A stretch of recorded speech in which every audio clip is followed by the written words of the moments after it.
Hello ladies and gents, and welcome to Do You Know Battlefield 1 Episode 1, quickfire tips and tricks for the modern man and woman. On the surface, Battlefield 1 is a pretty easy game to pick up and have fun with, but there are still obvious and not so obvious things you can do and learn that can improve your game that maybe you weren't aware of. I'm here to fix that, so let's get stuck in. Do you know that you can actually dive on top of a frag grenade to reduce the damage it will do to you? Bizarre, but we tested this several times and it appears to be the case. In a normal situation, a frag grenade landing next to you in close proximity will kill you even if you're on full health. However, if you dive on top of it with 100 health, it won't kill you outright and you'll be left with around 5 to 10%. Try it out for yourself. I guess that means that sometimes if you're in a situation where you can't run away from a grenade and on full HP, the only way to survive would be to dive on top of it.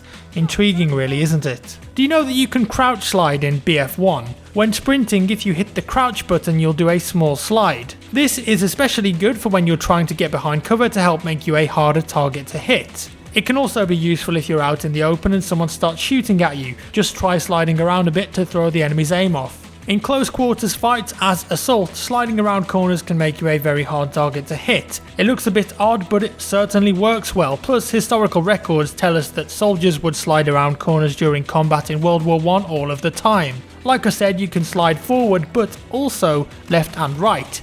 Give it a try, it's more useful than you think. Next, something very useful with the barrage bomber loadout on the bomber plane. Do you know that when you go into the camera view, you can press 3 to take a photo of the entire area underneath you? Well, you can, and after it makes the little camera noise, it will spot everyone it sees. Extremely useful to find enemies for a second strafing run and for your teammates on the ground.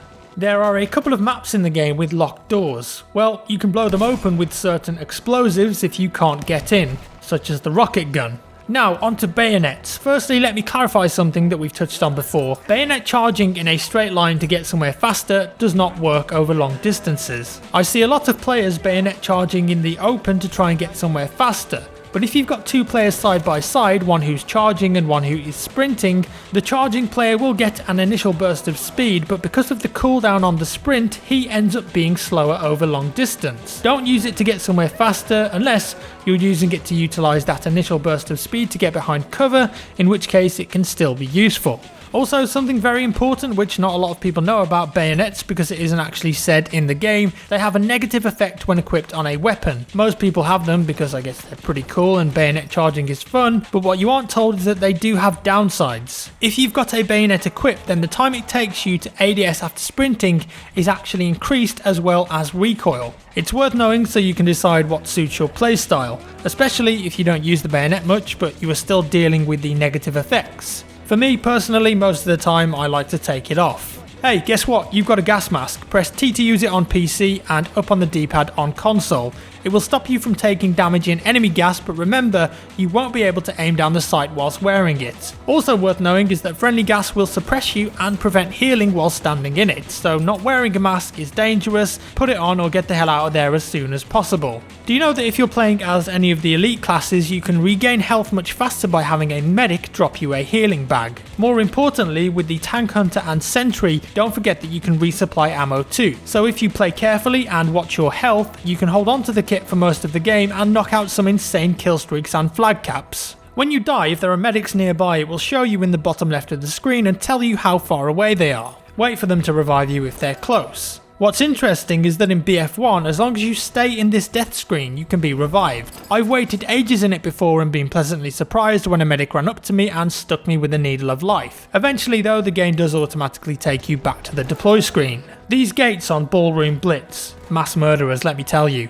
If you can coerce a tank into driving underneath one of these gates, you can kill it in one blow by using the switch here and dropping the gate on top of it. I bet they weren't expecting that one.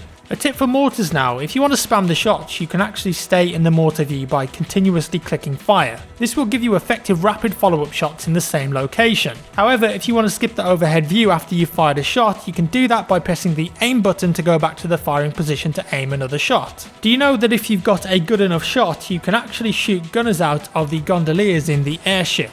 On some maps like Monte Grappa, it's a lot easier because of how low down the airship is. Give it a shot and see if you can kill a few to stop them raining down hell on you. Scout gadgets next. Shield, kinda useless. Head on a stick, also kinda useless, but it will outline spot an enemy player that shoots at it though, so could be useful in certain situations. The Periscope gadget, on the other hand, actually very useful. It spots people and gives them a juicy outline for your team to see, and you can use it safely from behind cover. So get behind cover, use the Periscope, and boom, you can spot safely without putting yourself at risk. Flares as well for the scout class, also extremely useful. They spot people in a radius on the minimap, but you can set enemies on fire with flares and even kill them too. Sometimes if you're in a pinch and don't have any grenades to flush an opponent out, shoot a flare next to them and watch them run around screaming maniacally on fire.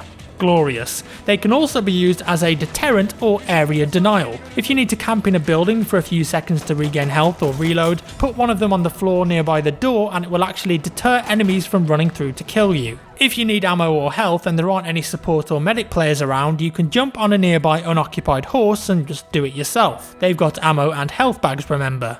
On PC, just press 3 and 4, and on console, use the D-pad. You don't have to spawn in as a cavalry class to do this either.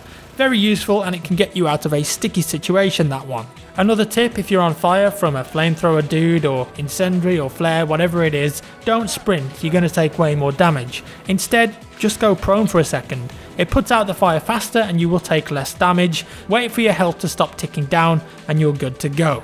Something more for vehicles now. Remember, this is very important, and when you're in the tanks, the first and third person cameras are not always the same. If you're using the third person camera, say with the howitzer machine gun for the most part, it's going to work fine. However, if you go between first and third person, you'll notice there is a small discrepancy, and so if you're behind a small wall or some cover, you may not actually be hitting your enemy in third person because your actual tank cannon is being blocked by the cover.